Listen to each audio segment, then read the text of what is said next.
Have you seen Jungle Love again after all these years? I haven't seen any of my films. Ano, pagkatapos, after the screening? After pag-press mo ng render, I don't watch my films. Talaga? Yeah. So how did filmmaking treat you? Finally, ayan. I guess, dinedicate mo yung most part of your life since you you followed that desire. Mm-hmm. You listened to that part of yourself who told you that this is who you are. Mm-hmm. So how is it like living out that desire? It's like a constant discovery of self, in a way. And when you discover yourself, you actually collect traumas. Or you collect traumas in order to discover yourself. So how did film treat me? I really collected traumas along the way. Traumas? Anong mga trauma? Marami. I mean... So traumatic ang filmmaking for you? If it's a string of traumas? Is that healthy? I think there is necessary violence in every act of creation. Diba? Like, kakabit ng birth ang death. And then, if you go through a process, if you treat filmmaking like as a vocation of the soul, then yung buhay mo at saka pelikula, isang proseso yan. And your pain, you harbor pain or you go through pain in order to evolve, in order for something to come out. Well, sometimes, I mean most of the time, of course, hindi forcefully. Hindi mo sinabi na, this year, my life will be painful. But I guess it's part of the process. Hinihingi mo ang self-discovery And then, I don't know, I hope there's a silver lining to it. At the end, sinigit ko lang talaga. At the end, that there's really, a promise of whatever promise there is. But at the same time, when you collect traumas, it's not purely bad. So parang yung collecting traumas is not always bad kasi it's an evolution. You find meaning, and then in meaning there is happiness, there is joy. Ganon. But it's complex. It's not only one-note happiness. I guess it's really a soulful evolution of oneself. Can you walk us through the films that you made and then what you perceive as your stages of evolution?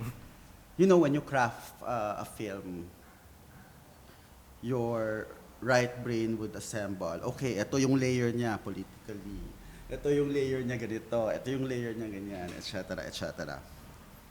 But all of those are combined and seen through a particular personal experience.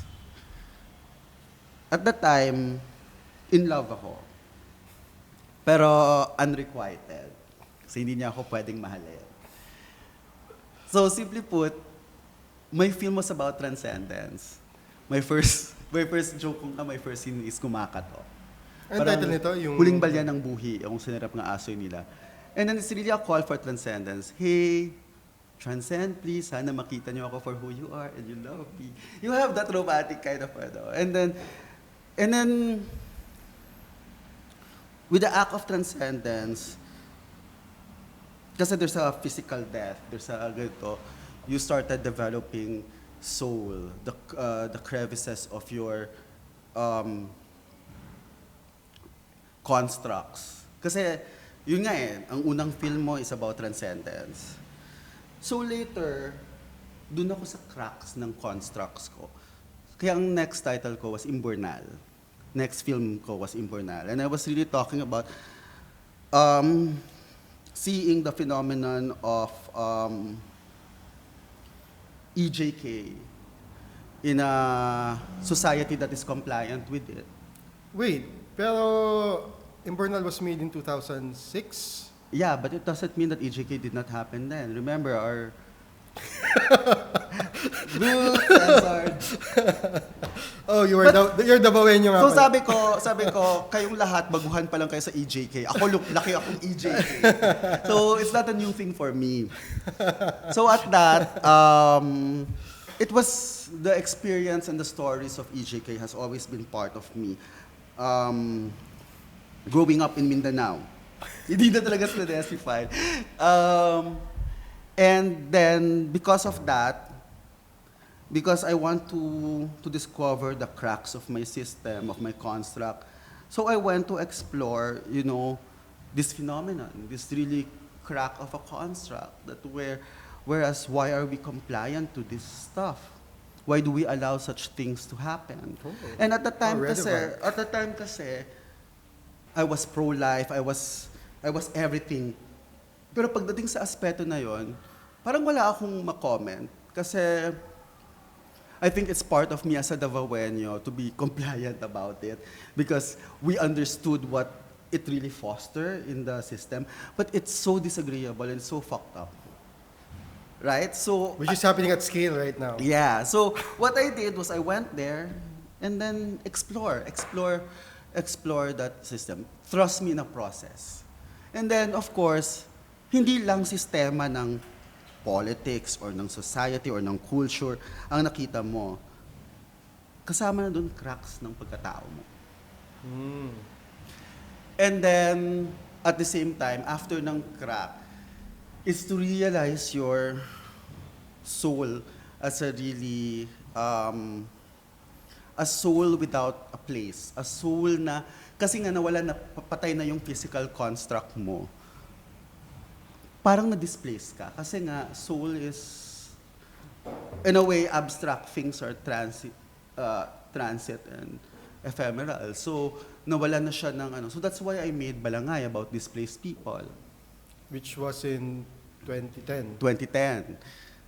And then, later, kasi nga, I was into the concept of soul, is that, teka muna, I need to realize that I am a body too. And discover my spirituality, my soul, vis-a-vis my body. At the same time, understanding also going back to the constructs in which that krinak open mo. So kasama na din yun yung political construct, yung constructs mo ng images, yung construct mo ng philosophy. So pumunta ako ng Jungle Love. Which you made in 2012. Wow, okay. And yun, that is a glimpse. That is a glimpse of my process as a filmmaker. Special ba siya ang Jungle Love? All of my films are special. The corny, di ba? Miss Universe naman. All my films are special. Ikaw naman ang Miss Universe na ano. All my films are special. Jungle Love in a way is special because I think dun ko pinakita yung range of my true personality. Kasi yung first two films ko are serious. Siguro kasi bata. Serious? Ang first two films? Oh yeah, sorry. Nagulat lang ako. Yeah, they're serious. Nagulat lang ako dahil may qualification ka pala ng level ng seriousness. Hindi kasi ang sa films somber, mo. ang somber ng topic, execution, ng milieu, and ng diskurso mo, ng kung anong ano. Jungle Love is some although somber din yung mga themes ng Jungle Love, but doon ko napakita yung personality ko of Your playful side. my playful side. Invitation ba? Playful ba ako? Invitation ba yan? It's always an invitation, Jules. Of acceptance. Accept me. Transcend. Transcend. Yan. Have you seen Jungle Love again after all these years? I haven't seen any of my films. Ano, pagkatapos, after the screening? After pag-press mo ng render, and don't watch my films. Talaga? Yeah. Kahit ano? Usually ang nanonood for me, kuwari may screening, nung first two films, first three films, is Alexis or Francis. Sila yung nanonood for me, and they tell me kung ano yung Ngayon wala na sila. reaction ng audience. Ngayon wala. No, ayaw mo ba siyang panoorin para makita kung... How it is after all these Yeah, years? yung mga ganun na, nagbago ba ako? Sino na ba ako as a filmmaker? I'm always afraid to watch my films. So you're afraid of your past, but you're big on nostalgia. No. I'm not afraid of the past. It's just, it's a complex experience. It's too intense. So as an egotistic, Because it's already a personal process, and then you're going to saturate yourself with no. And I don't, Ano yan, height of narcissism? What? I don't know. Fear? Fear of looking into your, ano?